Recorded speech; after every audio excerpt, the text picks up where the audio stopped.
¿Cómo sería un día trabajando en una zona de conflicto? Te pones el chaleco antibalas, te coges tu micrófono, quedas con algunos colegas que como tú están cubriendo lo mismo y te vas allá donde hay tiros. Y luego hay un periodismo en el que no hace falta ir al frente a contar balas. La gente sigue viviendo. Yo he estado en lugares en guerra, en una calle había tiros y 2 calles más allá había una boda. Pero la boda nadie la cubre. Lamentablemente has perdido algún compañero o compañera. Sí, compañeros y compañeras. La más reciente en Gaza. No me digas. Yo durante años no lloraba, ahora ya lloro. Ese es un gran trabajo que he hecho conmigo misma. Ahora lloro y además a moco tendido, con moco, lágrima y baba. Cambiar es difícil, muy difícil. Pero yo creo que en Europa perdemos la perspectiva. No nos vamos a morir de hambre. No nos va a faltar la educación, no nos va a faltar una asistencia médica si es que la necesitamos, y con eso se puede hacer. Y alguien dirá, bueno, sí, tú dejaste la radio y te fuiste a Congo con un proyecto que ya estaba así. Yo terminé mi relación de pareja, yo rompí con mi vida súper estable, con mi trabajo socialmente reconocido, y me fui a África, una ciudad sin agua potable, sin agua corriente, sin luz, y de repente dije, ¿qué narices estoy haciendo? ¿Qué va a ser de mí? Pero es que forma parte del proceso. Tatiana, ¿lo sentiste aquí? Sí, y además llevaba años sintiéndolo.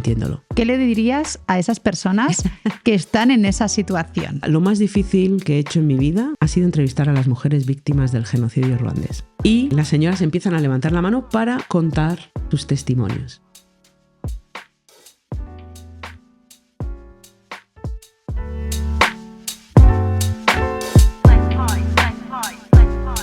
Un momento, antes de comenzar el podcast, déjame decirte que si te interesa el desarrollo personal y conocer más sobre autoconocimiento, en la descripción te dejo el enlace a mi nueva plataforma Zen Vibes Studio, donde trabajamos en profundidad el tema del autoconocimiento con ejercicios y con herramientas para poder llevar a cabo ese cambio que quieres en tu vida. Nos vemos dentro. Y ahora sí, te dejo con el podcast. Bienvenidos y bienvenidas a Zen Vibes. Hoy tenemos el episodio 30 y tenemos con nosotros a Tatiana Miralles. Ella es periodista, ha cubierto noticias internacionales y hoy en día se dedica a todo lo que tiene que ver con derechos e igualdad de la mujer. ¿Qué tal? Bienvenida, Tatiana. Hola, muy bien, muy un poco nerviosilla, pero contenta de estar aquí.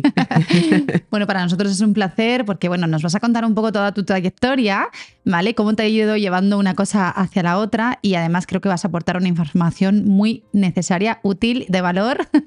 Bueno, así que bienvenida. Gracias. Bueno, antes que nada, para la gente que no te conoce, cuéntanos un poquito, pues quién eres, de dónde vienes y a qué te dedicas. Pues me llamo Tatiana Miralles, Sáez. No olvidemos el apellido materno. Soy de aquí, de la provincia de Alicante, un poquito más al sur, de un pueblo llamado Callosa de Segura, del que salí hace muchísimos años y al que acabo de volver, después de más de 30 viviendo fuera. Estudié periodismo, después hice cursos sobre justicia de género y justicia penal internacional, porque la vida me fue llevando poco a poco a todo lo que tiene que ver con los derechos de la mujer y la niña, las mujeres y las niñas, perdón, y la igualdad. Uh-huh. Así que, ha sido un camino muy largo y vamos a hablar de ello si quieres. ¿Qué es lo que te condujo, a estudiar periodismo? Pues yo creo que hay 2 cosas que vienen de mi familia, ¿no? que digamos que mamé desde pequeña. Una era que tengo una familia muy contadora de historias. Mi abuela, mi madre, mi padre, todos son muy contadores. Les gusta hablar, contar.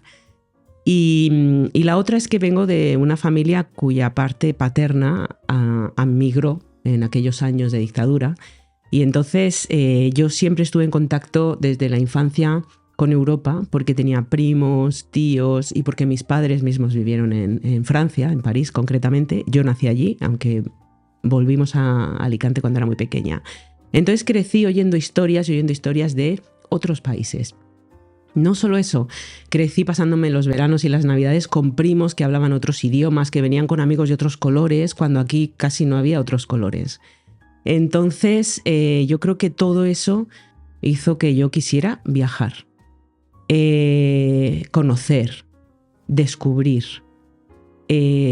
Soy muy curiosa, siempre lo he sido. Y la otra parte es esa guerra civil que llevamos todos dentro, mal vivida y mal digerida, yo creo, en este país, que por supuesto me afectó a mi familia, ¿no?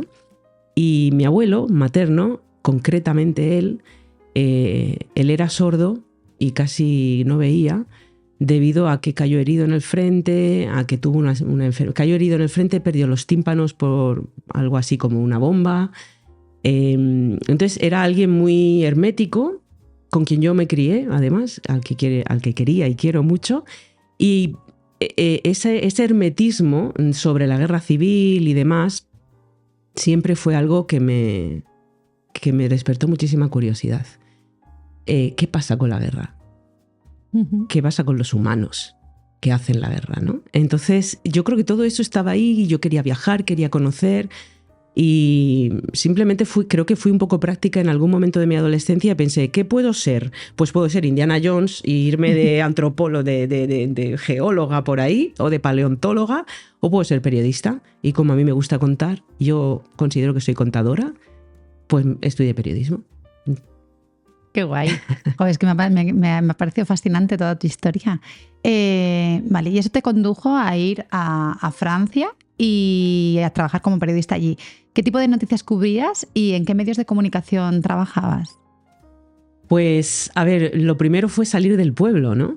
Me fui a Madrid a estudiar. En aquella época, parece que soy del Paleolítico, pero no, todavía no. Pero en aquella época no había facultades de periodismo públicas en la Comunidad Valenciana, así que me fui a Madrid, estudié allí y entonces ya me fui del pueblo, ¿no? Ya salí, ya empecé a viajar, ya empecé a descubrir, porque Madrid para mí a los 17 años fue una bomba de cosas que descubrir, ¿no? De allí, efectivamente, me fui a París a hacer unas prácticas en la radio pública francesa, en Radio Francia Internacional, y con la suerte de tener familia que me alojaba, ¿no? Entonces salí de la universidad, hice un máster en periodismo internacional y me fui a París a hacer unas prácticas de un mes que se convirtieron en prácticas de 3 meses y que al final se convirtieron en un pequeño contrato que luego se encadenó a otro y Al final me acabé quedando 18 años viviendo en París y trabajando en la radio pública francesa exterior. Es decir, como si fuera Radio Exterior de España o como si fuera la BBC inglesa, pero era la parte porque todavía existe RFI, la parte francesa. Así que lo que hacíamos era periodismo internacional, que era en lo que yo me había especializado y era lo que yo quería hacer. Yo quería recorrer el mundo. Como Indiana Jones al principio y ahora ya como periodista con un micro. Y eso fue lo que hice. Entonces, ¿qué cubrí? Pues de todo. Yo estaba basada en París, estaba en la redacción, hacía informativos y demás, hacía noticias. Y en un momento dado empecé a viajar. Al principio para cubrir cumbres de presidentes, lo más aburrido del periodismo. Para mí, sí, del oficio. Y luego ya pues empecé a empujar y a hacerme mi hueco y a intentar cubrir crisis, cubrir situaciones especiales, situaciones complicadas, porque sigo siendo muy curiosa sobre este ser humano estos seres humanos que somos. ¿Qué nos pasa y qué hay ahí, ¿no? ¿Qué hay detrás de un conflicto, una crisis, etcétera? Así que cubrí cubrí diferentes conflictos y crisis. Con la radio cubría sobre todo América Latina, Europa y Oriente Medio. Y durante más de 11 años, pues eso fue lo que hice, ¿no? Me pasaba una parte del año de viaje y otra parte del año estaba, por supuesto, en la redacción trabajando cada día haciendo lo que hace un periodista, informativos, una emisión, etcétera, etcétera, etcétera. Nos estás comentando de que has cubierto noticias de conflicto internacional y si no me equivoco, has estado in situ en las zonas de conflicto. ¿Qué te condujo a aceptar o a cubrir, mejor dicho, este tipo de noticias, ¿no? Porque no debe ser fácil ir allí, ¿no? Y cubrirlas. No es fácil, pero yo era algo que quería hacer. Quería descubrir, quería saber, ¿no? O sea, descubrir la naturaleza del ser humano en una situación complicada. Uh-huh. Esto suena tópico, pero así es. Entonces, en realidad a mí no me ofrecieron ir a ningún conflicto, yo me lo trabajé. Insistí al que entonces era mi jefe, que es algo así fue para mí como un mentor, y Y entonces empecé a cubrir conflictos cuando se pudo, ¿no? O sea, o cuando él estimó que estaba preparada. Uh-huh. Y no sé si recuerdas cuál fue la primera que cubriste y cómo te la preparaste. Esto es como el primer amor. Siempre se recuerda. Pues la primera vez que me vi en medio de una zona en conflicto fue en Colombia, en el año 2002, 2001, 2002. La fecha no la tengo clara. Recuerdo que fui porque había unas elecciones, una campaña electoral, y a mí me mandaron a Bogotá para cubrir, pues hacer unos reportajes sobre la situación social, la situación económica, intentar entrevistar a los candidatos porque solo había hombres entonces, a la presidencia, etc. Y estando allí, en el conflicto armado que había en el país, fuera, ¿no? En las zonas más selváticas y en las provincias, hubo un enfrentamiento entre la guerrilla de las FARC y los grupos paramilitares en un pueblecito llamado Bojayá, en el departamento del Chocó, que es un departamento con el 95% de la población negra,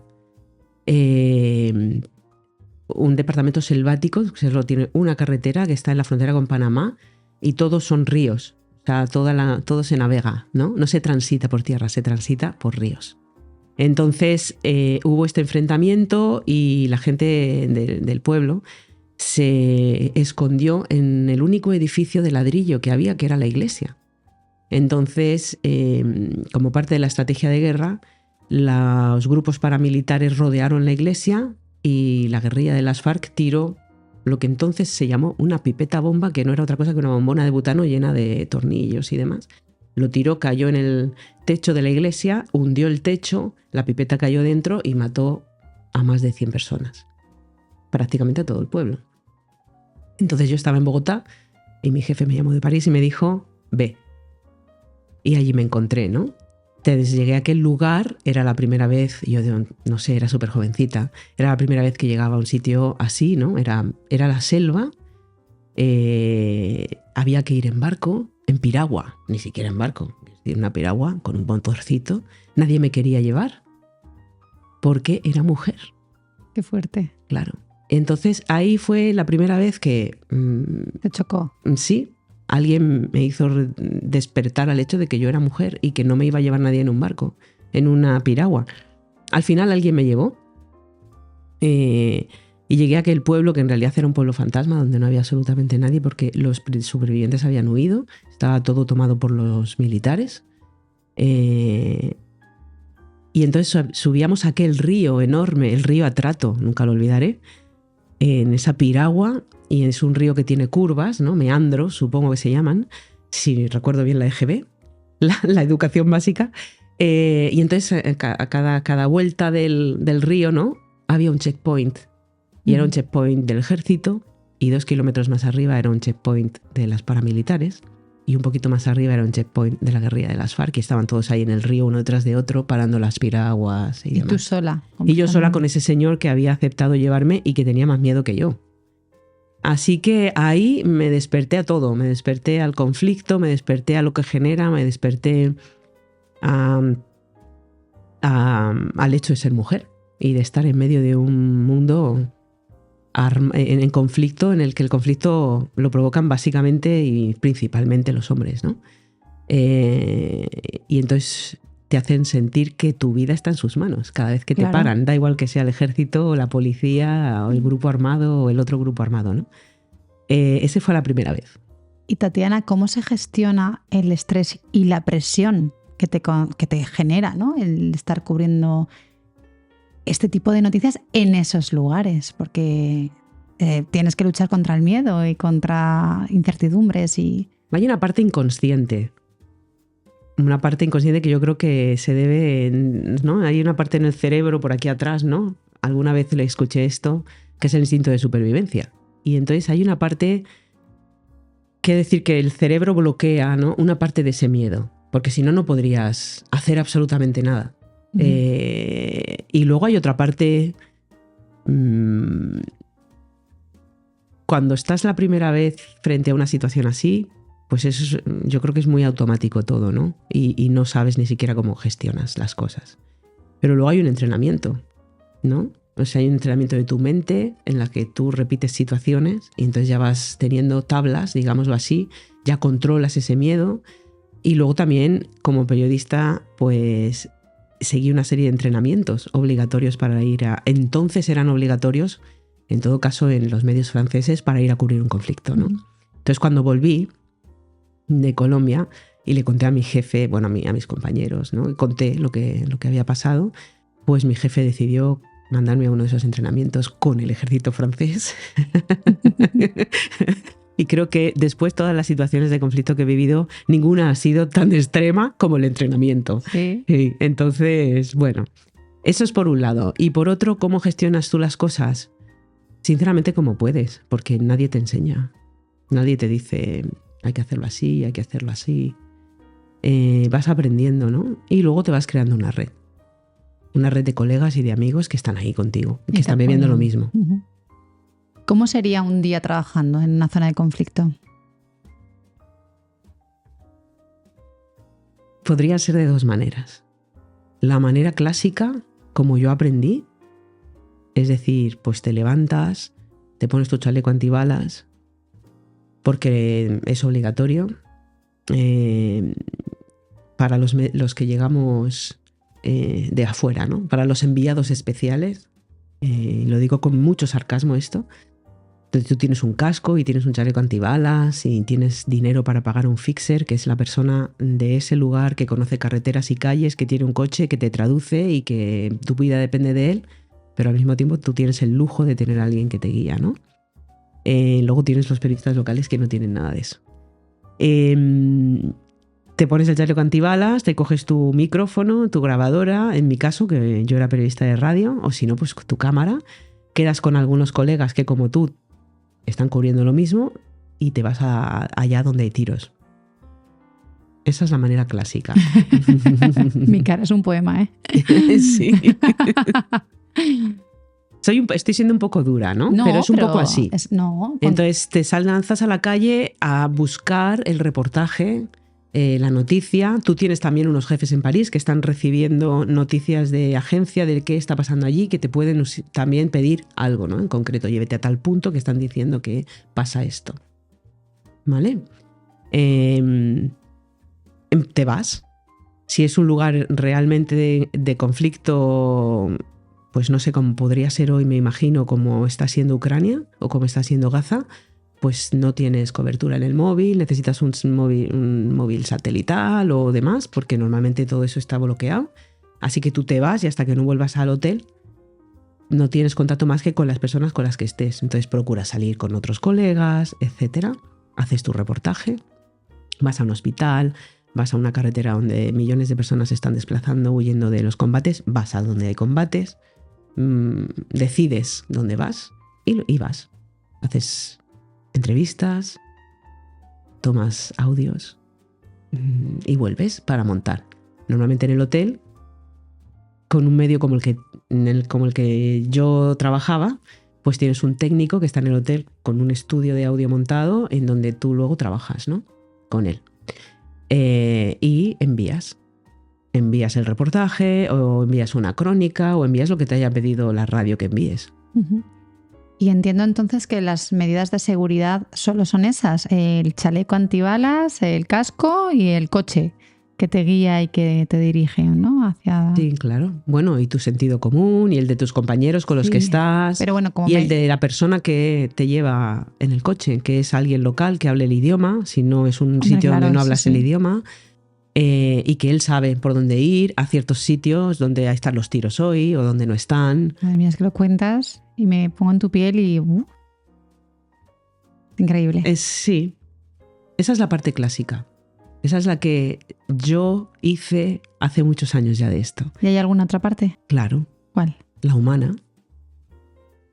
Hay un periodismo beligerante y militarista que cuenta muertos, que habla de bombas, que habla de ataques, que este atacaba al otro y que no habla ni de paz, ni de derechos humanos, ni de qué pasa con la población civil.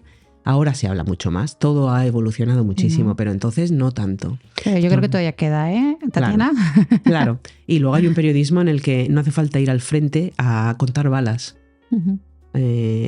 La vida sigue. En un conflicto la gente sigue viviendo, sobreviviendo, viviendo, depende. Yo he estado en lugares en guerra, en una calle había tiros y 2 calles más allá había una boda. Pero la boda nadie la cubre. Yeah.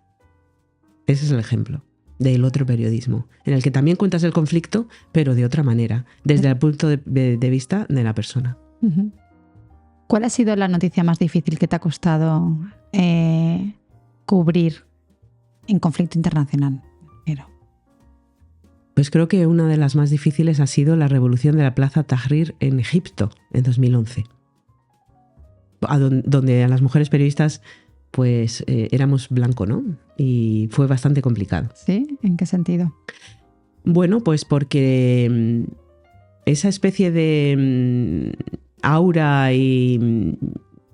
¿cómo decir? Esa especie de aura de seguridad que te rodea cuando eres blanca y llegas a un país en conflicto más allá de la muralla europea, ¿no?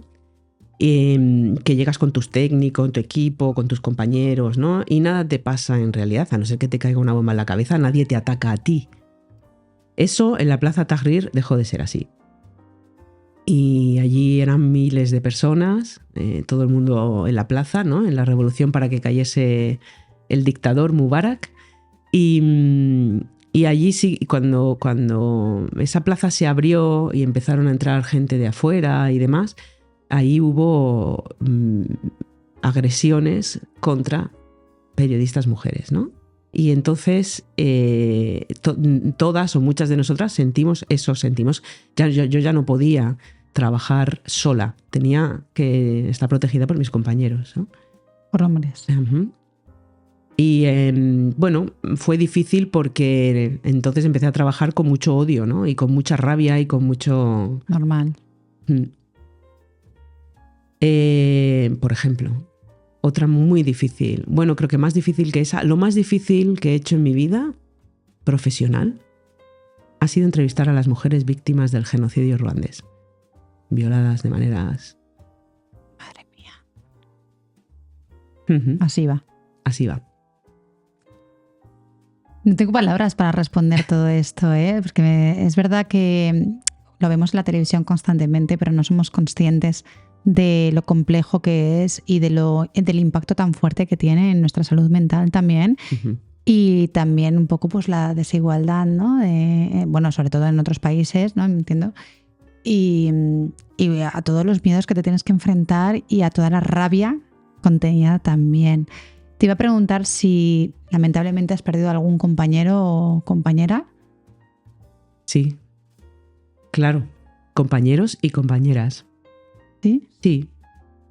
La más reciente en Gaza. No me digas. Claro. Bueno, no me digas, es una pregunta claro, que me la presuponía, pero... Sí, te pierdes gente en el camino, claro. De maneras distintas, ¿no? Bajo las bombas... enfermas porque viven en países en los que no hay seguridad social y se enferman y ya está. Madre mía, ¿y cómo te impacta eso a ti? Porque quiero decir, al final te tienes que tener ¿no? Como una coraza para que eso no te afecte a nivel de no seguir trabajando en las noticias, ¿no? Entiendo. Sí, claro, me afecta de muchas maneras. Me afecta emocionalmente, por supuesto. Yo durante años no lloraba, ahora ya lloro. Ese es un gran trabajo que he hecho conmigo misma. Ahora lloro y además a moco tendido, con moco, lágrima y baba, si hace falta. No tengo ya ningún complejo, pero me ha costado mucho. Y luego la red de amigos, de amigas y de personas que a mi alrededor saben lo que hago y viven cosas parecidas a las mías y es muy importante esa red de apoyo, ¿no? Bueno, me parece muy impactante todo lo que me estás contando. No sé, yo que lo veo desde fuera. Has hablado antes del genocidio de Ruanda. No sé si nos podrías comentar alguna alguna sensación de esas mujeres o algo que nos puedas contar sobre cómo han vivido ellas la situación? Las entrevistas a las mujeres de Ruanda las hice con la asociación Lola Mora, que es la asociación que creamos, un grupo de amigas periodistas feministas, así nos definimos. Llegamos a Ruanda en 2006, es decir, 12 años después del genocidio ruandés, o sea, ya hacía años que había pasado. Y llegamos para hacer un trabajo sobre justicia de género, justicia penal internacional, etc. Y para hablar del Tribunal Penal de Ruanda, el Tribunal Penal Internacional de Ruanda, y de cómo ese tribunal había sentado las bases de una justicia de género que hoy en día existe contra los crímenes contra la humanidad, ¿no? Y concretamente crímenes sexuales, de violencia sexual contra las mujeres. Bueno, llegamos allí, contactamos a una asociación de mujeres, Sebota, que dirigía una viuda del genocidio, Godelief Mukasarasi, lo tengo que decir porque es una gran señora y ha venido a España varias veces ya. Y ella había creado esta asociación en su barrio de manera natural, porque después del genocidio los hombres habían sido asesinados y las mujeres habían quedado como supervivientes, pero completamente traumatizadas por violaciones masivas y salvajes. Entonces nosotras llegamos para ver cómo era ese proceso de resiliencia y sanación que ellas hacían entre ellas, y también para ver cómo eran ayudadas por el Estado y Naciones Unidas y el sistema internacional. Entonces recuerdo que íbamos cuatro amigas y colegas de Lola Mora, de nuestra asociación. Llegamos a aquel barrio de las afueras de Kigali y llegamos a la sede de la asociación, que era pues una especie de pequeño hangar, ¿no?, de adobe con techo de metal. Hacía un calor terrible dentro y entonces llegamos y allí había como 60 mujeres dentro esperándonos. Nos recibieron bailando, porque ellas bailan y cantan pese a todo. Y además es una forma de sanación y de terapia. Entonces, recuerdo, hay una foto muy bonita que hizo una de nuestras compañeras, en donde estamos 3 de nosotras sentadas, ¿no? Habían puesto una mesa y entonces ellas estaban enfrente, estaban bailando, cantando, nosotras hacíamos palmas, y hay esa foto de nosotras sonrientes, luminosas, ¿no? Cuando nos reciben. Y después de todo eso, entonces empiezan a presentar y nosotras empezamos, les contamos por qué hemos venido, queremos hacer entrevistas, queremos saber cómo es su proceso de sanación, qué les hace falta, etcétera, etcétera, que es para un proyecto de educación y de información, etcétera. Y total, que las señoras se sientan, nosotras encendemos el micro y las señoras empiezan a levantar la mano para contar sus testimonios.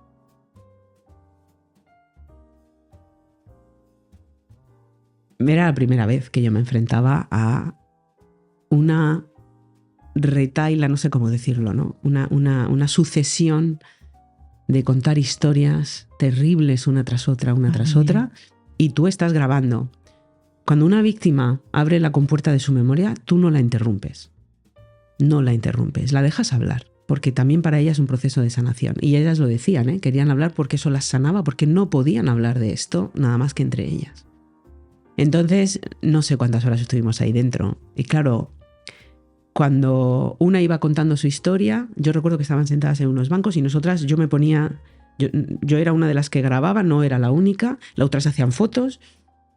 Entonces yo me sentaba de rodillas en el suelo, la señora estaba sentada como nosotras, yo estaba de rodillas en el suelo, con la mano así con el micrófono y el aparato, ¿no?, grabándole en la voz. Entonces ellas iban hablando en Kinyarwanda y Godelief iba traduciendo al francés. Entonces yo pasaba el micro y yo no decía nada. O sea, hacíamos la primera pregunta y después tú dejas que la víctima hable y después de su testimonio hasta que ella termine, pues luego ya puedes preguntar, ¿no? Entonces cada vez que esa mujer contaba algo, las demás vivían sus traumas. Entonces aquello fue pues una terapia colectiva muy potente. Potentísima. Las mujeres, algunas de ellas hablaron por primera vez. 12 años después, ese día decidieron, yo cuento. ¿No? Entonces habían mujeres con heridas de machete, mujeres...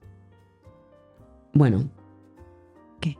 Entonces, al final de... Ellas pedían justicia y reparación. Verdad y reparación. Ellas solo querían que las reconociesen, que reconociesen lo que les habían hecho. Que les reparasen ese daño. Me da emoción, de claro. verdad. O sea, es que se me ponen los pelos como escarpias, de verdad. Es lo único que querían.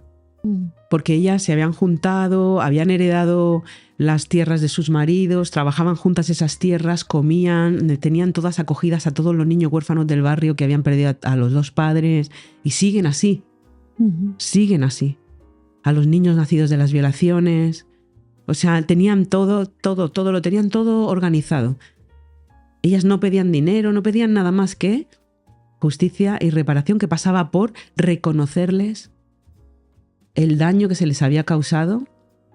Ellas acusaban al sistema internacional de justicia de haber ido a dar sus testimonios al tribunal en Arusha, en el país de al lado, para que condenasen a los genocidas, y luego no las habían ayudado. Mujeres que tenían el SIDA y no tenían acceso a antirretrovirales, mujeres que necesitaban operaciones y no habían sido operadas pero tenían fístulas de las violaciones.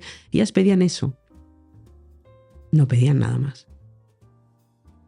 Entonces, 12 años después, pese al trabajo enorme que se hizo con las mujeres supervivientes del genocidio ruandés, a muchísimas miles seguían discriminadas. Muchas de ellas convivían en el mismo barrio con los asesinos de sus familiares, ¿no? O con sus violadores. Entonces, al final de toda esa sesión, bailamos. Otra vez, por supuesto. Bailamos y cantamos con ellas, y después nos sentamos porque ellas querían decirnos unas palabras, ¿no? Todo muy protocolario. Y entonces mi compañera, que había hecho la foto al principio, hizo la misma. Nos pilló así a todas en línea, ¿no? Estamos de perfil, y estamos todas desencajadas, sudadas porque hacía muchísimo calor, desencajadas, con una cara y con los ojos mirando al infinito, ¿no? O sea, con la mirada perdida, porque el micro la cámara hace de pantalla entre esa realidad que estás cubriendo y tú, y psicológicamente hace de pantalla, pero había sido tan intenso. Habíamos tenido que parar varias veces porque las mujeres entraban en trance, algunas se desmayaban, pero querían seguir hablando.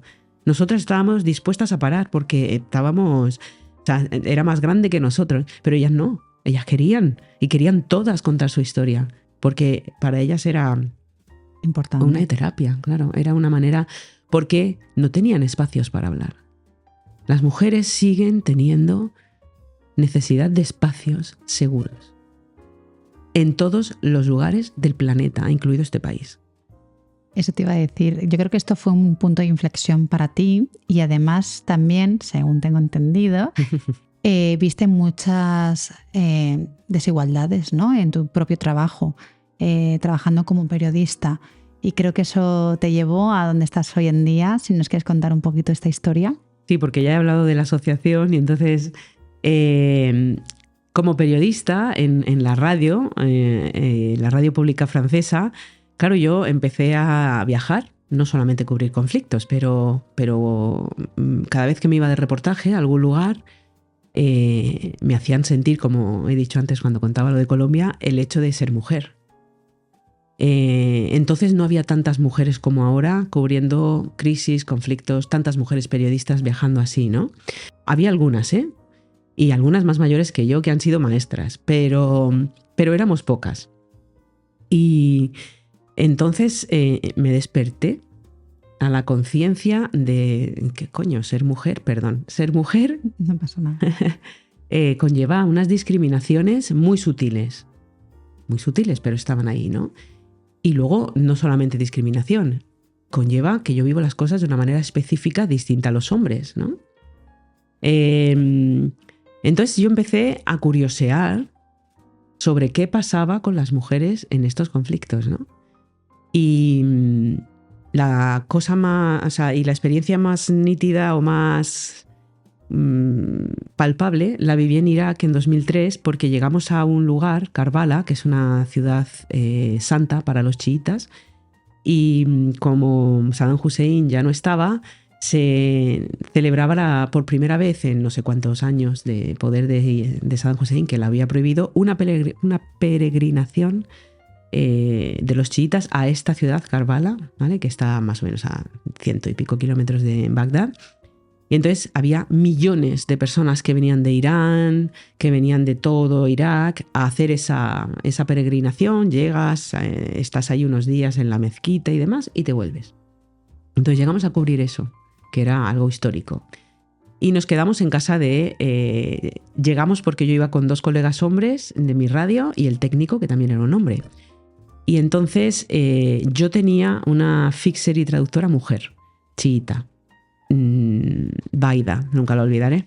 Entonces llegamos a esa casa, a la casa del traductor, nos llevábamos un traductor y una traductora para que nos ayudase a los 3 periodistas, y fuimos a casa de él, que era de allí. Y cuando llegamos nos dijo: no vais a poder conocer a mi mujer y a mis cuñadas porque estamos de luto, y cuando estamos de luto las mujeres no se mezclan con los hombres, hacen su duelo aparte. Entonces yo dije, pero yo tampoco. Sí, tú sí, porque tú eres mujer. Entonces yo me pasé, estuvimos una semana en Karbala. Para mí salir a la calle era una pesadilla, porque las mujeres tenían que ir completamente cubiertas, y si se te movía el velo y se te veía la raíz del pelo, te agredían, cosa que me ocurrió, y entonces pues cogí un poco de miedo, ¿no? Y entonces me quedé en la casa y decidí hacer reportajes con las mujeres de la casa, que estaban de duelo y estaban trabajando en la cocina día y noche para dar de comer, preparar comida y bebida para todos esos millones de peregrinos que llegaban. Entonces estuve pues 3 o 4 días conviviendo con ellas. Había como 4 generaciones de mujeres y ellas me contaron el conflicto iraquí, el conflicto, la invasión estadounidense. Me contaron la dictadura de Saddam Hussein, además como víctimas, ¿no? Porque los chiitas fueron perseguidos por Saddam Hussein, que era sunita. Y entonces descubrí, es muy tonto lo que voy a decir, pero descubrí que las mujeres viven las cosas de manera específica por ser mujeres y que son tan válidas como las de los hombres. A mí esto nadie me lo había contado, fíjate. Pero es que creo que no se lo cuentan a nadie, te tienes que dar cuenta, te despiertas, ¿no? Uh-huh. Y entonces ahí empecé a darle vueltas al asunto. Entonces recuerdo que en mi redacción a nadie le interesó que yo preparase un reportaje sobre esas mujeres. Y mi colega francés también lo propuso y creo que tampoco en la radio quisieron. Pero mi colega francés sí que hizo un reportaje y ganó un premio después, con ese reportaje del material recogido que yo había recogido con las mujeres, que lo compartíamos, ¿eh? Entonces ahí dije, esto sirve. Esto es el periodismo que yo quiero hacer. Claro. Entonces en la radio no se podía hacer. Y ese mismo año yo tenía amigas que vivían en Holanda, amigas españolas y holandesas que vivían en Holanda, que eran periodistas como yo y que tenían la misma inquietud. Entonces empezamos a hablar y empezamos a decir, vamos a hacerlo, no nos dejan en nuestra radio, no nos quieren publicar, hagamos otra cosa, trabajemos juntas y hagámoslo nosotras.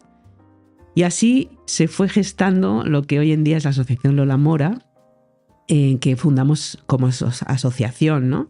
En 2005, pero que empezamos a preparar en 2003, 2004.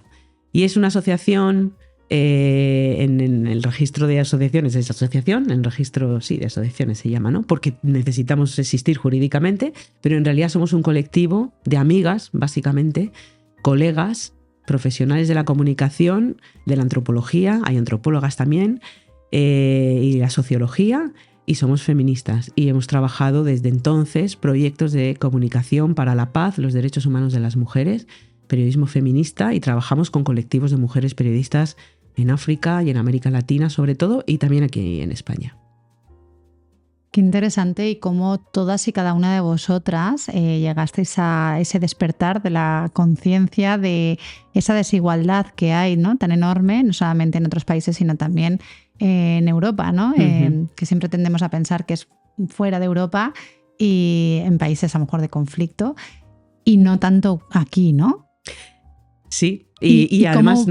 no es para nada el caso, ¿no? O sea, hay que decir, aquí yo vuelvo de África y a veces me enciendo porque estamos en Europa y es terrible.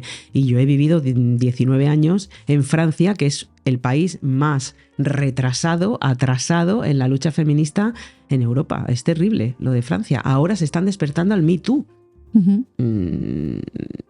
Además, vosotras que sois de diferentes partes, o sea, diferentes países, quiero decirte, ¿no? Sí. Vale, entonces os reunís las amigas, creáis este colectivo y eso te ha llevado a trabajar en el Congo, con las mujeres del Congo. Entre otros países, sí. Sí, entre otros países, efectivamente, pero concretamente cuéntame qué es lo que te condujo a trabajar, bueno, en el Congo, si quieres comentar algún otro país también, por supuesto. Lola Mora se crea porque nosotras nos ponemos vamos a hablar de las mujeres y entonces las amigas que trabajaban más con América Latina que yo, que estaba más centrada en Oriente Medio, ellas tenían contactos con organizaciones de mujeres juristas, feministas, que llevaban años haciendo lobby para que la Corte Penal Internacional reconociese en su estatuto, el llamado Estatuto de Roma hoy, los crímenes sexuales como crímenes contra la humanidad, crímenes de guerra y genocidio. Y cuando nosotras decidimos hacer algo, nos damos cuenta que ellas acaban de conseguir que el Estatuto de Roma, que se aprueba en el 2002, que la Corte Penal Internacional empieza en el 2002, incluye estos crímenes sexuales como crímenes internacionales que no prescriben. O sea, que una mujer violada o esterilizada o prostituida de manera forzosa en el ámbito de un conflicto armado y como parte de una estrategia de guerra, esa mujer, ese crimen no prescribe. Da igual que tú lo denuncies el día siguiente o 20 años después. Entonces, eso era un gran logro. Y estas mujeres de las organizaciones latinoamericanas necesitaban sensibilizar y dar a conocer esto. Y entonces nos proponen, oye, ¿no queréis hacer cosas de mujeres? Pues haced esto. Haced una serie de reportajes, de documentales de radio, haced un kit de sensibilización y educativo para que nosotras lo podamos usar con las mujeres en Colombia y en países en guerra. Entonces nosotras decidimos, vale, vamos a hacer una superproducción y vamos a ir a países que están en guerra, a países que están saliendo de la guerra, y vamos a hablar con las víctimas, y vamos a hablar con los victimarios, y vamos a ver qué pasa, y vamos a ir a la Corte Penal Internacional a entrevistar también a estos nuevos jueces y estos nuevos juristas, ¿no? Y así, atando hilos y tirando de red y de contactos, acabamos yendo a Colombia, a Ecuador, frontera con Colombia, porque Colombia ha sido y es un conflicto regional que atañe a las fronteras con Ecuador, con Venezuela, con Brasil. Entonces nosotros vamos a Ecuador, vamos a Colombia y vamos a Ruanda, vamos a Congo y vamos a Angola, que era un país que había vivido una larga guerra, pero que ya estaba más o menos en el proceso de paz, ¿no? Entonces, claro, al vivir en París y ser francófona, lo más fácil para mí era ir a Congo. Entonces, no era la única francófona, por supuesto, pero yo empiezo a ir a Congo, mientras las demás van más a Colombia o demás. Entonces me empiezo a involucrar muchísimo en Congo, ¿no? La primera vez que fui a Congo fue en 2006 y creo que no he dejado de ir hasta hoy. ¿Y cuáles fueron los primeros pasos en el Congo para crear, digamos, una asociación? Porque creo que tienes una asociación allí, ¿no? No tenemos una asociación. Lo que nosotras hacemos es trabajar con asociaciones que ya existen. Trabajáis directamente con asociaciones. Trabajamos con organizaciones de mujeres. Vale. Sí, que ya están allí y que en general son mujeres periodistas y comunicadoras y mujeres que están en asociaciones que luchan por los derechos, por la igualdad, por la participación y por la paz. O sea que nosotras no somos una ONG al uso que tiene sedes o oficinas.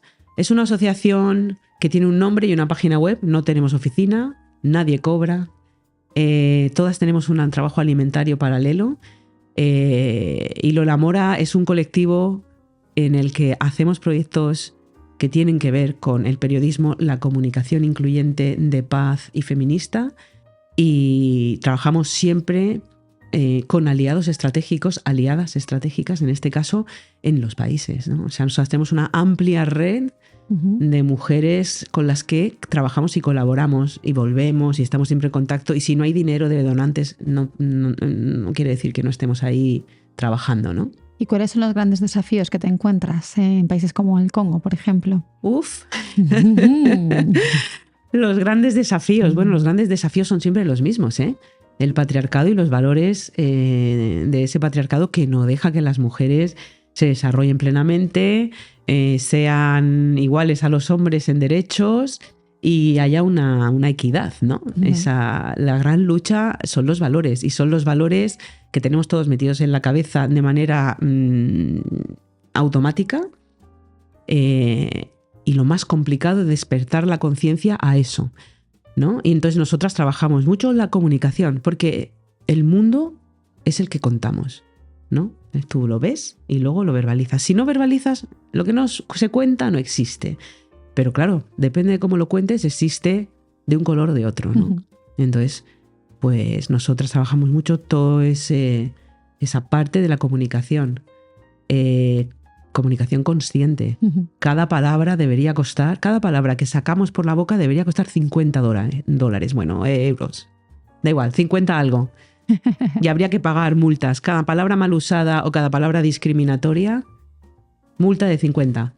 Verías cómo elegimos las palabras igual que elegimos lo que nos ponemos cada mañana. ¿Cómo son las barreras culturales, ¿no? ¿Cómo influyen a la hora de trabajar con ellas? Porque habrá ahí... Claro. Bueno, una buena barrera cultural, educacional, ¿no? Sí. Cuéntanos un poquito referente a esto. Barreras culturales, pues enormes, ¿no? O sea, estamos hablando de países completamente distintos a los nuestros, en donde la tradición, además en donde hay muchísimas etnias distintas y cada etnia tiene pues sus tradiciones, sus valores, ¿no? Son países que no tienen un Estado sólido, entonces que no tienen... ¿Cómo decirlo? Vamos a ver cómo lo verbalizo, justamente, pagando 50 euros por cada palabra mal dicha. Muchos de estos países tienen estados que no existen. O sea, no hay una institucionalidad, no hay una referencia a la hora de ir al médico, a la hora de llevar a tus niños al colegio, ¿no? Nadie te protege. O sea, nosotros no somos conscientes de la protección que nos da el Estado, pese a que nuestro Estado esté privatizándose o esté bajando la calidad, etcétera, etcétera, de los servicios. Son poblaciones que no tienen un Estado que les ofrece servicios. Entonces, si no te ofrecen servicios, no hay nadie que te proteja. ¿Quién te protege? Pues unas tradiciones, unas creencias y unos valores que son más irracionales, pero que están ahí, ¿no? Y que son muy patriarcales. Y hablo de valores tradicionales de esos pueblos y esas etnias, pero hablo de religiones monoteístas, como el catolicismo, que es el que conocemos, ¿no? Pero otras también, y demás, que hacen que la mujer sea una ciudadana de segunda. Y además es que en muchos países las leyes reconocen que ella es ciudadana de segunda, ¿no? En Congo hay un código de la familia que es legal, que es una ley, perdón, que hasta hace 10 años decía que la mujer estaba supeditada al hombre y que el hombre era el jefe de la casa, y la mujer no podía ni hacer nada ante la justicia sin el permiso del hombre, no podía trabajar sin el permiso del hombre, no podía viajar sin el permiso del hombre. O sea, entonces estos son muchos siglos, ¿no? de esas tradiciones. Entonces, yo no voy a ir a convencer a nadie. Nosotras trabajamos con las mujeres periodistas, con las mujeres de las asociaciones que, como nosotras, trabajan por los derechos humanos de las mujeres. Y son ellas las que van a ir a confrontar a su comunidad, ¿no? Yo, como blanca, no tengo nada que decir. No tengo nada que hacer. Además, me voy a poner en contra a muchos hombres, ¿no? ¿Qué hace esta blanca viniendo aquí a decirnos lo que tenemos que hacer? Si no conoce nuestra cultura, ¿no? O sea, esa no es la estrategia. Nosotras trabajamos con mujeres periodistas, la comunicación y también la comunicación con asociaciones de mujeres activistas, ¿no? Pero son ellas las que tienen que cambiar su sociedad, ¿no? ¿Y cuáles son los logros que crees que habéis alcanzado desde que estáis trabajando con ellas? O por lo menos algo que sea realmente, que haya impactado realmente en el Congo, en los avances que ha habido. Hombre, ha habido avances, como por ejemplo el cambio del Código de la Familia, ¿no? En el que el Código de la Familia, que era una ley intocable, porque le daba el poder a los hombres en el ámbito privado y en el ámbito público, se cambió. Se cambió y la mujer ya legalmente está en igualdad con el hombre. Ahora hay que aplicarlo, ¿no? Entonces, se trabaja muchísimo con los hombres, no solo con las mujeres, claro. Y hay cambios, hay muchos cambios. Hay una primera ministra en Congo hoy en día. Eso es algo pues que está muy bien. Y luego pues hay un despertar de las mujeres cada vez más grande, ¿no? Al hecho de que ellas también pueden ser autónomas. Nosotras coescribimos un libro con un grupo de esas mujeres de base de las comunidades, ¿no? Sobre qué son los temas que para ellas generan inseguridad. ¿Qué es la seguridad para ellas, ¿no? En su vida cotidiana? ¿Y qué es? Pues para ellas, como Congo y el este de Congo siempre ha sido señalado como la capital de la violación, los crímenes, ¿no? Las violaciones de los crímenes de guerra y demás, se rompieron tabúes ahí, porque las mujeres en su vida cotidiana ni siquiera nombran el hecho de que las pueda violar un grupo armado, ¿no? Tienen los mismos problemas que nosotras: violencia doméstica o intrafamiliar, violencia económica, no tienen acceso a la propiedad de la tierra, a la herencia, ¿no? Eso es algo que aquí ya hemos sobrepasado y allí están en ello. Las leyes les reconocen su acceso a la propiedad de las tierras, etcétera, etcétera, y su acceso y su derecho a heredar, pero ahora hay que cambiar las mentalidades tradicionales para que eso sea así, ¿no? Uh-huh. Y la educación. O sea, ellas quieren vivir bien y en paz. Entonces, por ejemplo, algo que es muy específico y que ellas achacan a su inseguridad es la responsabilidad de los hombres frente a su mujer y sus hijos, la poligamia, uh-huh, ¿no? Que es algo que aquí, bueno, digamos que no se hace, ¿no? Poligamia abierta, en el sentido de tener varias mujeres y todo, sí, y verlo saber, como algo natural. Y verlo así, ¿no? Entonces, para muchas de ellas la poligamia es un factor de inseguridad. Entonces, juntamos a un grupo de mujeres durante unos días en casa para conversar en Congo y de ahí salió un libro que está además en PDF. ¿Cómo se llama? Uy, ¿cómo se llama el libro? Me van a matar mis compañeras. La seguridad es una cuestión de las mujeres, algo así, en Kivu Sur, que es la provincia en la que lo hicimos, ¿no? Entonces hablan ellas, es un libro en el que nosotras no escribimos nada. Cada capítulo es un tema o un aspecto.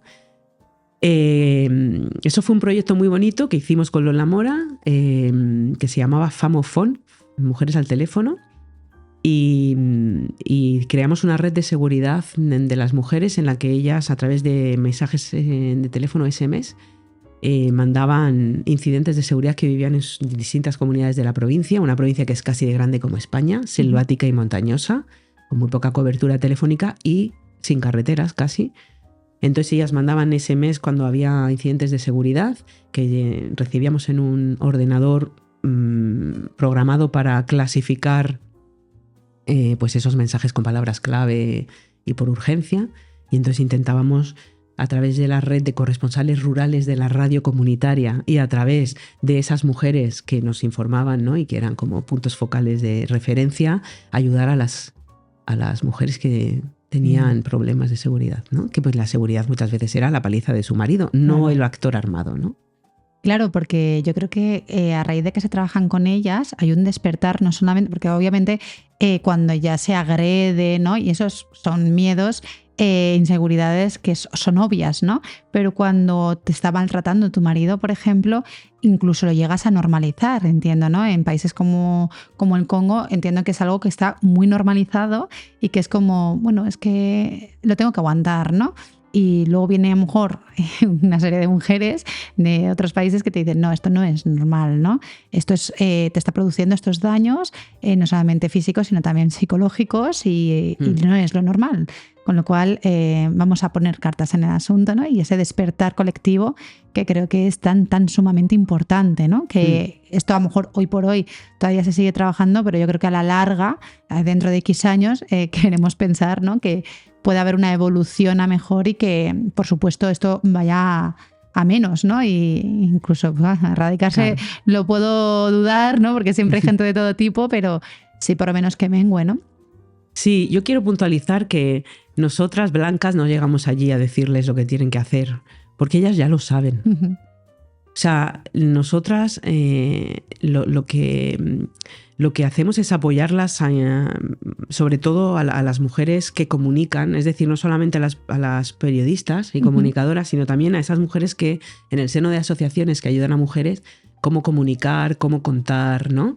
Pero nosotras directamente no hacemos eso, ¿no? Porque no tiene sentido, además. No hablamos los idiomas locales.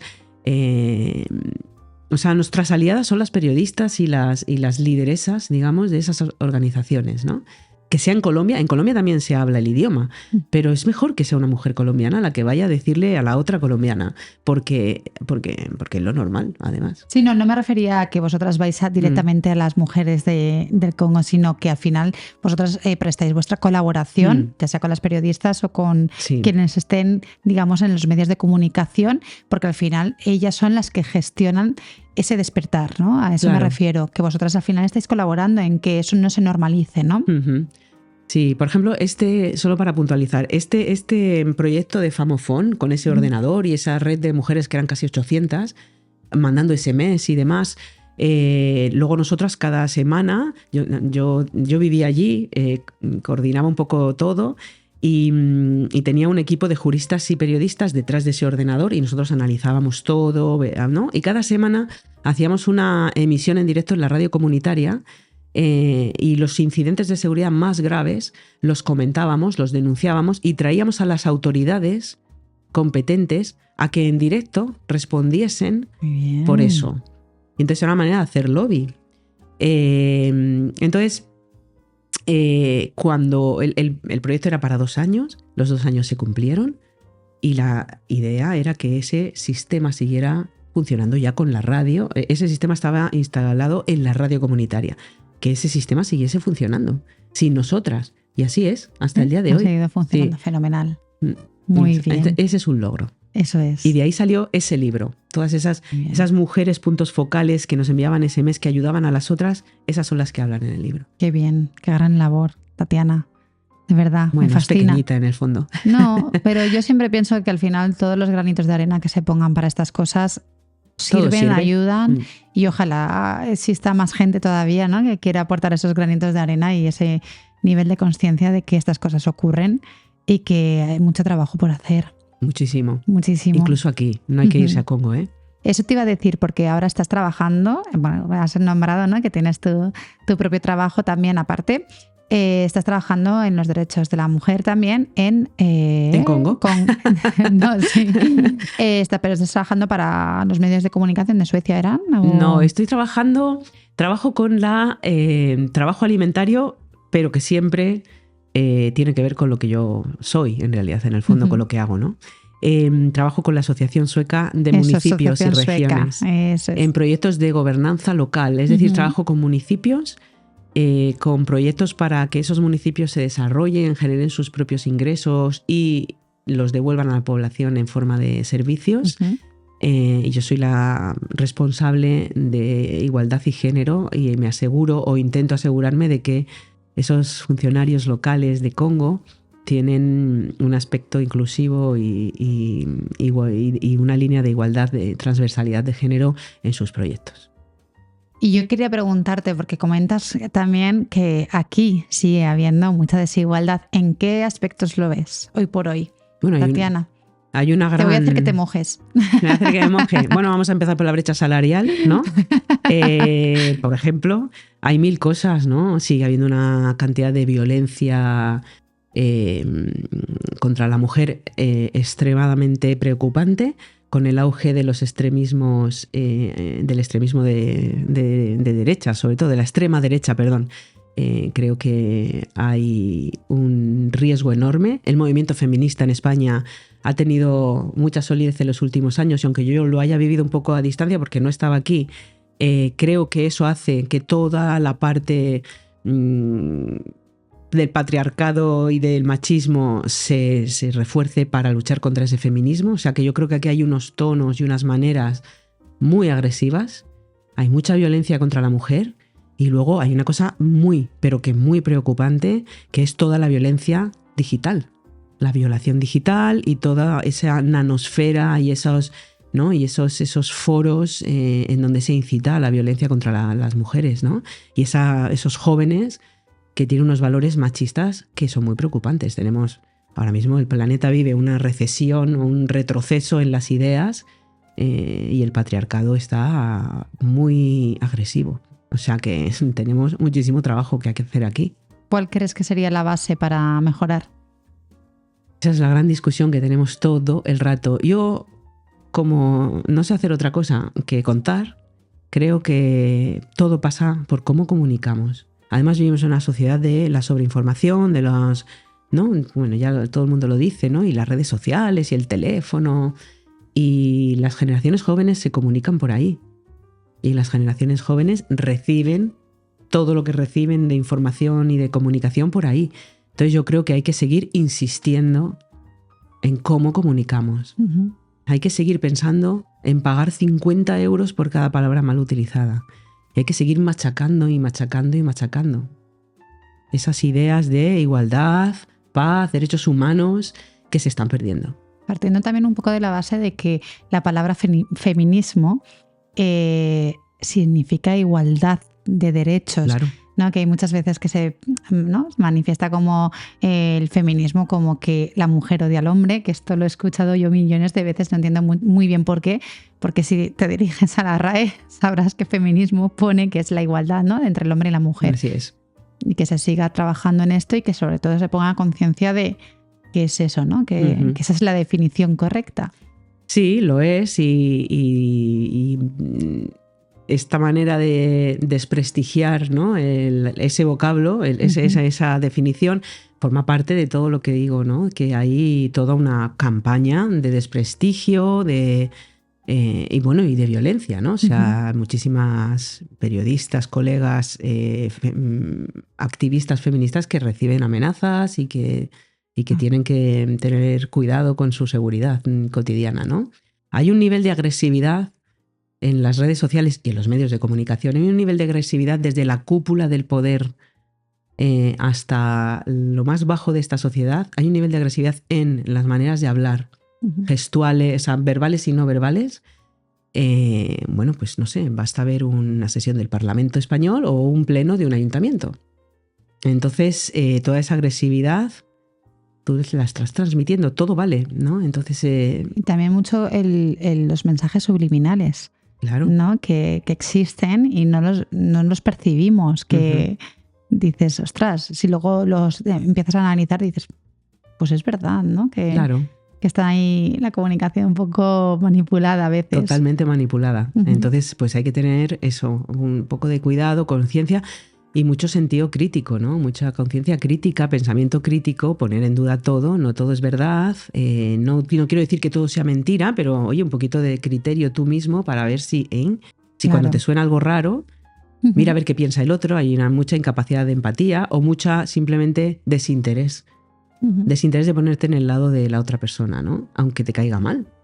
Claro, o sea, yo creo que ni todo es blanco ni todo es negro, ¿no? Y muchas veces tendemos a pensar que nuestra verdad es absoluta y no la es, no lo es. Así que es importante que comencemos un poco a escuchar y a analizar, ¿no? Y a pensar un poquito por nosotros mismos y nosotras mismas. Me ha encantado, Tatiana. No sé si quieres añadir. Qué serio ha quedado todo, ¿no? Me ha gustado mucho porque al final creo que es un podcast en el que, primero, para empezar, tú has dado un salto, que no hemos hablado todavía tampoco de tu salto, que ahora nos cuentas. Has dado un salto, te has involucrado mucho en intentar trabajar en los medios de comunicación, en las zonas de conflicto, te has mojado a tope, por así decirlo. Has llegado a un punto en el que has dicho, basta, me estoy viendo estas injusticias. No solamente en mi trabajo, sino también en otros países, voy a intentar hacer algo, ¿no? Que me parece, por cierto, una labor súper generosa y súper humana por tu parte. Enhorabuena. Gracias, a ti y pero a todo vivo de ello, ¿eh?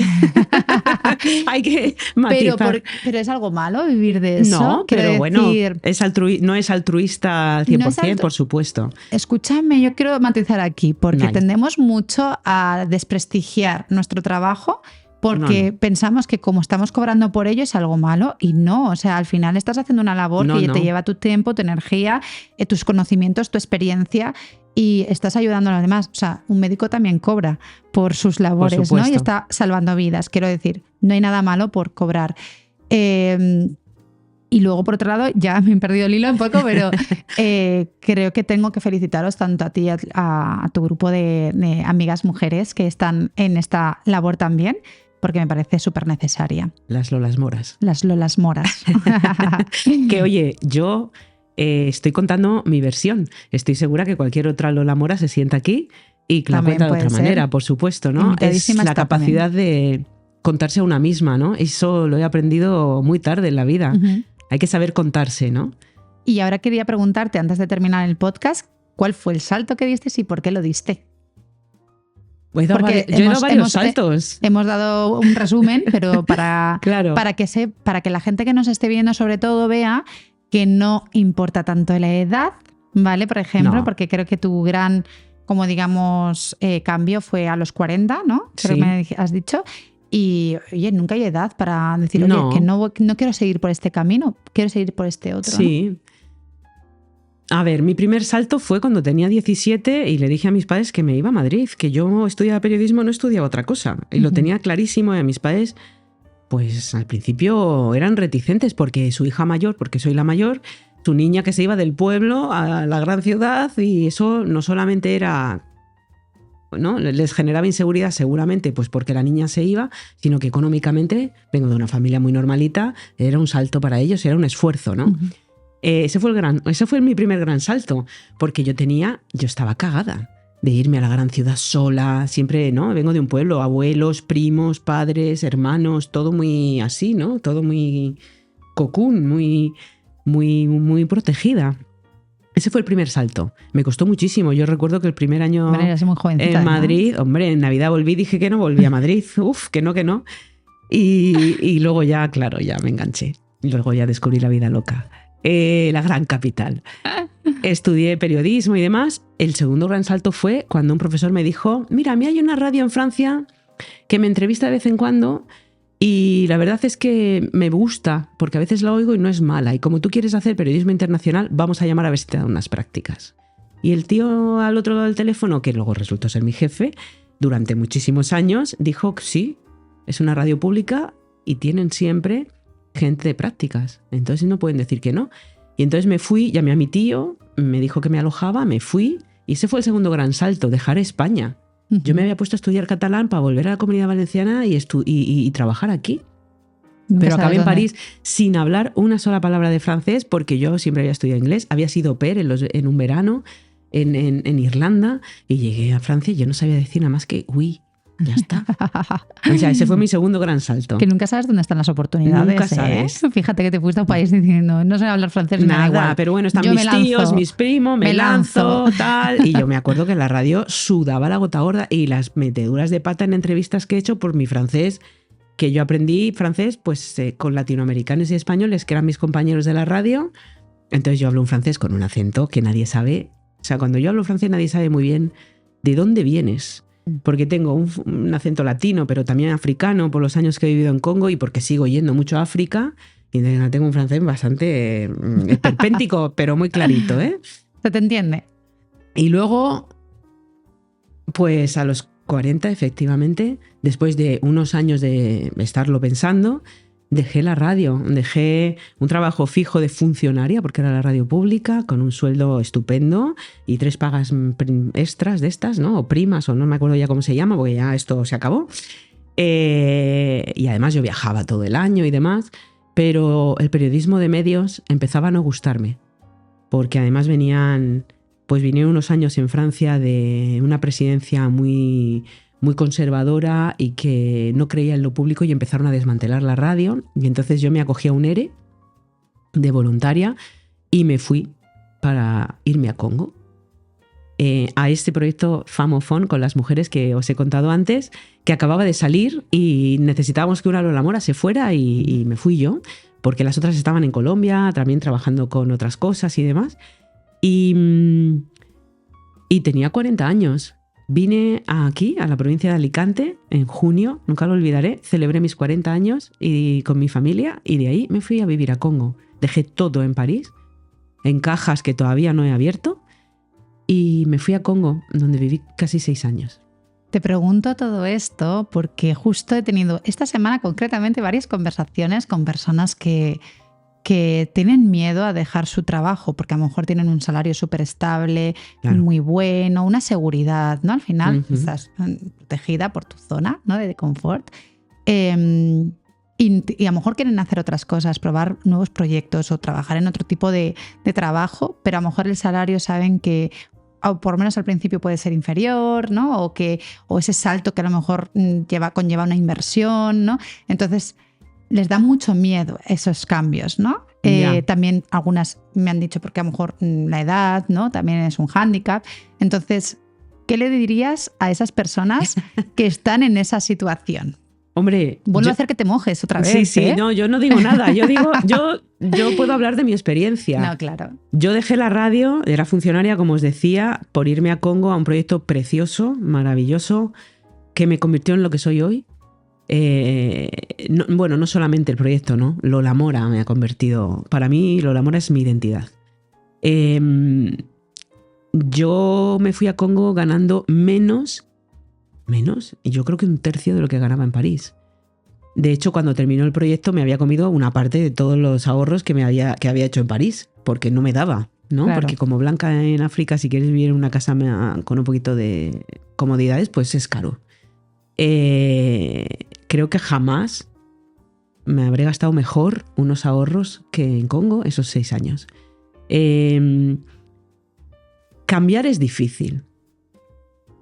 Muy difícil. Porque estamos formateados que para... fuese un camino fácil. No lo es. Pero yo creo que en Europa perdemos la perspectiva. Estamos en un continente que tiene un Estado que protege, es decir, que tus derechos básicos o los de tu hijo, si tienes hijos, porque yo sé que muchas veces queremos un cambio y hay hijos y eso genera muchísimo más inseguridad o problemas, ¿no? Preocupaciones, digamos. Estamos en un continente que es una isla, por ahora sigue siendo una isla de estabilidad y vida decente. No nos vamos a morir de hambre. No nos va a faltar un plato de comida, no nos va a faltar la educación que necesitamos, no nos va a faltar una asistencia médica si es que la necesitamos, y con eso tú puedes darte un poquito de margen. Un año. Si tú cambias de vida, mínimo es un año en el que, bueno, pues te tienes que tomar un tiempo, ¿no? Y alguien dirá, bueno, sí, tú dejaste la radio y te fuiste a Congo con un proyecto que ya estaba así. Pero aún así, tú entras en crisis. Hombre, claro. Porque has dejado todo. Yo quemé las naves. Yo terminé mi relación de pareja, yo rompí con mi vida súper estable, con mi trabajo socialmente reconocido. Ojo, que yo era periodista, a mí me conocía todo el mundo, y pasé a ser pues una que se iba. Dejé mi casa, la ciudad en la que había vivido 18 años, y me fui a África, a una ciudad que ni siquiera es capital de un país. Y me implanté en una casa sin agua corriente, sin agua potable, sin agua corriente, sin luz. Quiero decir, y de repente dije, al primer mes estaba muy bien, pero el segundo mes me dio un bajón, claro. ¿Qué narices estoy haciendo? ¿Qué va a ser de mí? Esta crisis da igual que te vayas con un trabajo, que no, te va a venir. Pero es que forma parte del proceso de reinvención, porque cuando tú haces un cambio así, tú te reinventas. Tatiana, ¿lo sentiste aquí? Sí, y además llevaba años sintiéndolo. Yo en 2006 tomé un sabático, un año de excedencia, porque ya os digo que era un trabajo privilegiado. Me fui 1 año y medio. De ese año y medio, 6 meses los pasé en Congo. Ya iba abriendo camino. Ujú. Y luego estuve aquí viviendo en Madrid y demás. Y cuando yo volví en 2008, marzo de 2008, nunca lo voy a olvidar, yo ya sabía que volvía para irme. Y aún así no me fui hasta 2012. Después, y Egipto, y volvemos al principio de la entrevista, la Plaza Tahrir, la experiencia que tuve allí y el hecho de que iba saliendo este proyecto en Congo tan bonito que habíamos coescrito con la radio comunitaria y la Asociación de Mujeres Periodistas, hizo que... Y la llegada del ERE, dije, esto, es esto. Claro. Y lo hice temblando, y temblé durante 1 año y medio o 2. Pero ni me he muerto de hambre, ni nadie se muere de hambre en Europa, y más nosotros. Quiero decir, los que somos de aquí, tenemos una infraestructura familiar, amigos, seguridad social. Se puede hacer. Gracias por esta información tan sumamente valiosa, Tatiana. Instrucciones de uso. Me encanta. Gracias. Pero no te vas a librar de las preguntas personales. Venga, vamos. Cuéntanos cómo definirías con una sola palabra o frase tu profesión. Contadora y tejedora. Muy bien. ¿Qué sueño le queda por cumplir tanto a nivel personal o profesional a Tatiana? A nivel profesional, escribir. Pero como soy muy oral, la radio me ha deformado tanto que soy incapaz de... Escribo un diario, por supuesto, y cuando viajo escribo todos los días, pero escribir, me gustaría escribir. Tantas historias de tantas mujeres que no se van a contar nunca, ¿no? Ese es del lado profesional. Del lado personal estoy en ello. Y es volver a casa. Ya he vuelto, hace 1 año y medio o 2. Vivo en el sur de Alicante, en una casita en medio de la huerta, murciana alicantina, pues de ahí la frontera. Y bueno, recontactando con mis raíces, lo cual nunca es fácil, ¿no? Tengo una familia maravillosa, no van por ahí los tiros, sino es conmigo misma, ¿no? Y con dejar de... O sea, establecerme, ¿no? Y una parte de mí asentarse. Esa es una... La estabilidad ya. Sí. Muy bonito. ¿Y qué le dirías a tu yo de los 18 años? Que sea más inconsciente, un poquito más irresponsable, no tan estudiosa y tan tal, y que siga así. Porque estoy muy contenta. Así que... La verdad es que toda tu trayectoria desde los 17, vamos, deja sin palabras a cualquiera. Que escriba un poquito más. Que si no, vas a perder esa parte. Dinos un libro. ¿Pueden ser 2? Y 3. Y 4. Es que claro, un libro es terrible porque... Yo me pasé mi adolescencia castigada. Yo tenía un padre, no sé, supongo que miedoso. Nunca lo he hablado mucho con él, pero yo me pasé una parte de mi adolescencia castigada. Y entonces en esa fase, castigada en la habitación, sin salir. En fin, esas cosas. Cuando uno empieza a ir de bares y vuelve con un color a humo y su padre es tenista. O sea, terrible. Entonces, yo solo podía leer y escribir. Y yo escribí mi primera y única novela a los 12 años. Tristes Mundos se llamaba, claro. Los mayores sufrían mucho, por supuesto, estaba castigada por los mayores. Así que tengo muchos libros, pero uno que leí entonces, y que no sé ni cómo lo leí porque es un libro bien espeso, o lo era entonces, es El mundo es ancho y ajeno.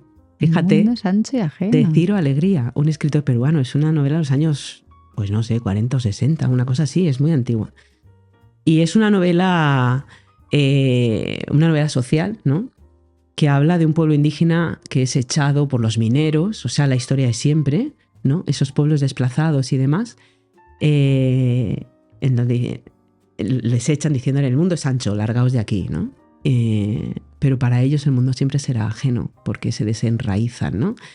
Y esa búsqueda de las raíces. Yo creo que ese es un libro que me impactó muchísimo. No sé por qué ni cómo cayó en mis manos en un pueblo como el que mío, en donde tampoco es que los libros circulen demasiado, pero cayó en mis manos. Y Otro es Las 1001 historias de Radio Venceremos. Radio Venceremos era la radio de la guerrilla salvadoreña, el Frente Farabundo Martí de Liberación Nacional. Y era la historia de una radio que se creó durante la guerra y era una radio comunitaria, una radio móvil, porque como iban huyendo por la selva, pues se la llevaban. Y era la creación de esa radio comunitaria y cómo las comunidades en la selva sabían lo que pasaba en su país y demás. Y ese libro me gustó muchísimo y yo luego conocí al que inventó esa radio y le entrevisté. ¡Qué fuerte! Cuando era periodista en París. Que hoy es profesor en Oxford, pero es un antiguo guerrillero. Es un maestro para mí.